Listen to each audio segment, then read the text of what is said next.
नमस्कार, मैं हूं हरीश और आप देख रहे हैं मेरा नज़रिया। प्रॉपर्टी में निवेश करने वालों के लिए एक राहत बड़ी खबर है।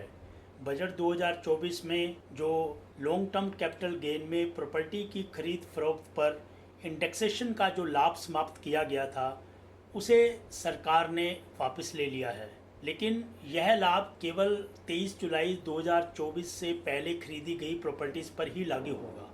नए टैक्स रूल के हिसाब से 12.5% टैक्स देना होता है, जो कि प्रॉपर्टीज की बिना इंडेक्सेशन की वैल्यू पर लगता है, और पुराने के हिसाब से इंडेक्सेशन के बाद 20% टैक्स देना होता था। अब बदलाव के अनुसार 12.5% इंडेक्सेशन वैल्यू पर टैक्स अगर 20% इंडेक्सेशन वैल्यू के टैक्स से ज़्यादा बनता है तो उसको वेव ऑफ कर दिया जाएगा, यानी कि टैक्स उतना ही लगेगा जैसा कि पहले लगता था। लेकिन यह सब 23 जुलाई 2024 तक खरीदी हुई प्रॉपर्टीज़ पर ही लागू होगा।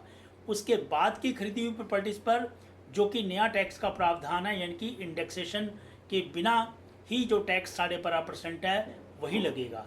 अब चूंकि लॉन्ग टर्म कैपिटल गेन 2 साल के बाद बेची गई प्रॉपर्टीज़ पर लागू होता है, तो इसका मतलब है कि जो नए टैक्स रूल्स हैं वो 23 जुलाई 2026 के बाद बेची गई प्रॉपर्टीज़ पर ही लागू होगा, क्योंकि 23 जुलाई 2024 के बाद जो खरीदी हुई प्रॉपर्टीज़ हैं उस पर लागू होना है। इंडेक्सेशन समाप्ति के कारण लॉन्ग टर्म कैपिटल गेन पर लगने वाले प्रभाव के बारे में हमने अपने एक वीडियो में भी जिक्र किया था, जिसका लिंक मैंने डिस्क्रिप्शन बॉक्स में दिया हुआ है, आप उसको देख सकते हैं। उसमें भी हमने जिक्र किया था कि इसका लॉन्ग टर्म में काफ़ी बुरा प्रभाव पड़ेगा। उस वीडियो में भी हमने मांग रखी थी कि इस पर कुछ राहत देनी चाहिए, और जैसा कि उस राहत को मान भी लिया गया है। यह एक स्वागत योग्य कदम है। इससे प्रॉपर्टी मार्केट में सकारात्मक प्रभाव देखने को मिल सकते हैं। धन्यवाद। जय हिंद।